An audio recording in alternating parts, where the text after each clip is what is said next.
This map illustrates the 1970s investigative playbook. Detectives worked outward from rational motives: financial gain, revenge, domestic disputes, or jealousy, tracing connections within the victim's circle. But as the decade progressed, these logical connections vanished.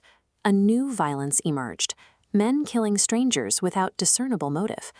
For decades, the Federal Bureau of Investigation operated under J. Edgar Hoover's rigid doctrine. The Bureau's mandate focused strictly on catching and incarcerating criminals. Hoover viewed the attempt to understand internal psychology, the why behind the violence, as a dangerous academic indulgence. Special Agent Robert Ressler and the Behavioral Science Unit recognized that this doctrine was failing. Traditional shoe-leather police work was hitting a brick wall, and Ressler argued that catching these unknown subjects required a scientific study of their internal psychology. The old investigative playbook was designed for sane criminals making rational calculations. It failed against offenders driven by the theater of madness. Solving these atrocities required deciphering the logic of the severely fractured mind. Richard Trenton Chase was a 27-year-old man whose brain chemistry had completely collapsed, leaving him entirely detached from consensus reality. Through studying offenders like Chase, the FBI codified a distinct clinical category: the disorganized serial killer. These chaotic, acutely psychotic offenders select targets based on pure proximity, leave massive trails of physical evidence, and act on sudden delusional compulsions. Chase's extreme violence was the result of a catastrophic biological imperative: an intense, consuming delusion that his body was actively dying, and that he needed to harvest biological material to survive. To comprehend the horrors he inflicted on the suburbs of Sacramento, we have to travel backward and systematically map the neuropsychiatric decay that transformed murder into a perceived medical necessity. Chase's psychological baseline was fractured from childhood. He grew up in a volatile pressure cooker, caught between severe paternal physical abuse and a mother suffering from profound clinical paranoia. This combination of intense environmental trauma and a genetic predisposition to schizophrenia laid the groundwork for his descent. This flowchart maps the McDonald triad, a foundational set of 3 behavioral markers used by criminologists to identify the early warning signs of violent predators in childhood. The first 2 branches are chronic bedwetting and pyromania. For a child utterly denied any agency in a terrifying domestic environment, lighting fires offered a strange, comforting power. It was a predictable, destructive force that he alone could control and extinguish. The third branch is zoophagia, or animal cruelty.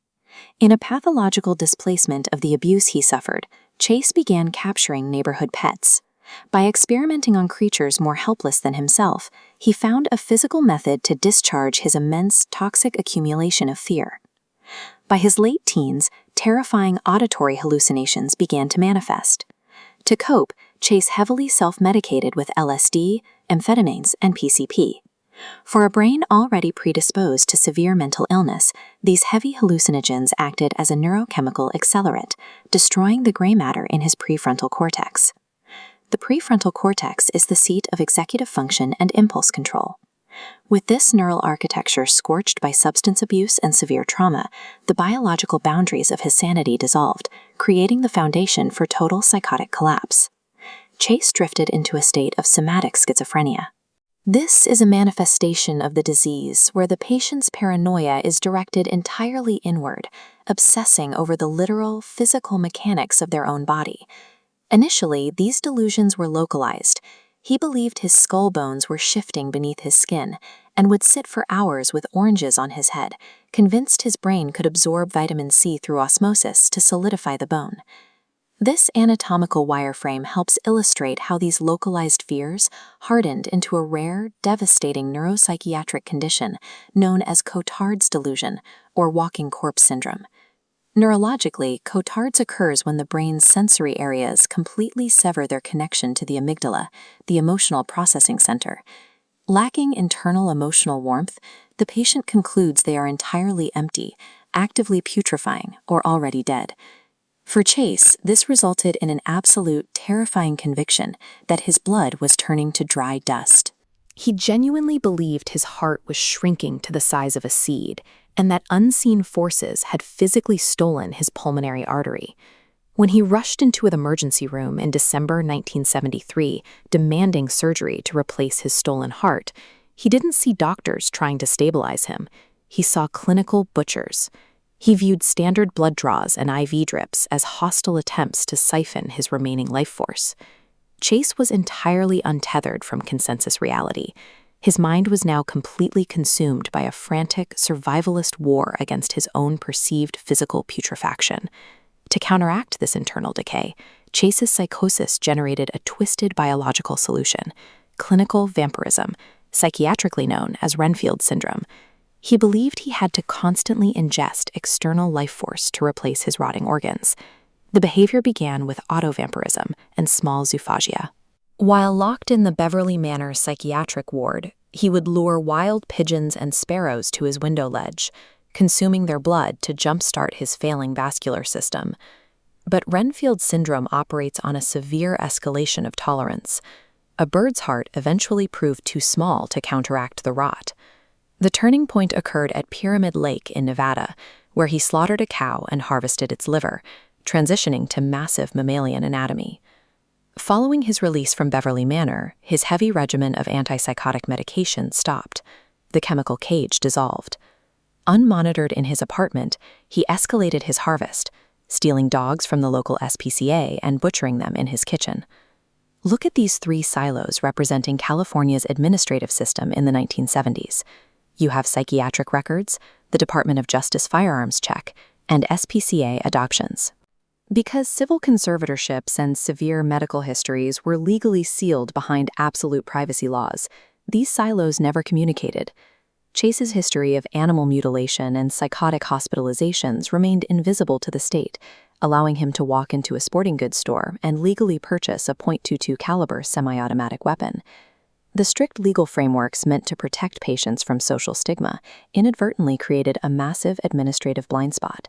The system provided an active, unmedicated predator with the legal means to escalate his harvest to human beings. By the winter of 1978, the animal blood could no longer satisfy the screaming panic in his chest.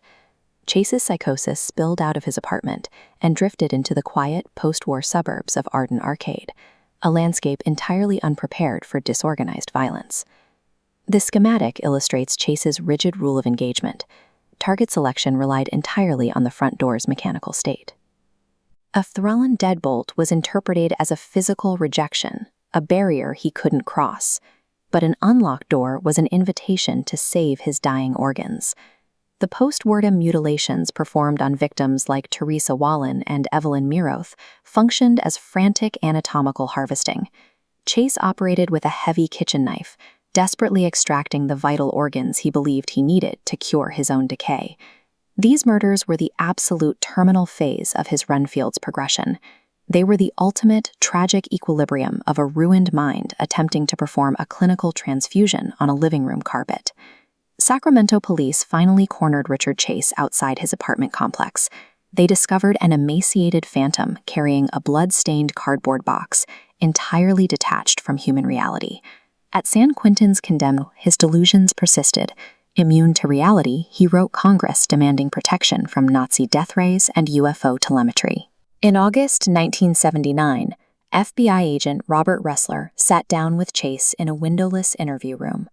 As the analog tape spun, Chase calmly detailed his rigid rules regarding unlocked doors and his desperate need to consume blood.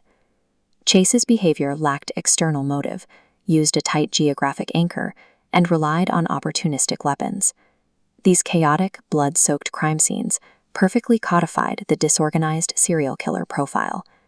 The data extracted from that interview was integrated directly into the FBI's crime classification manual at Quantico. It provided law enforcement agencies worldwide with the behavioral architecture needed to identify acutely psychotic offenders. The tragedy of Richard Trenton Chase stands as a case study in systemic failure, proving that when bureaucracies fail to contain profound psychiatric decay, society pays the ultimate price.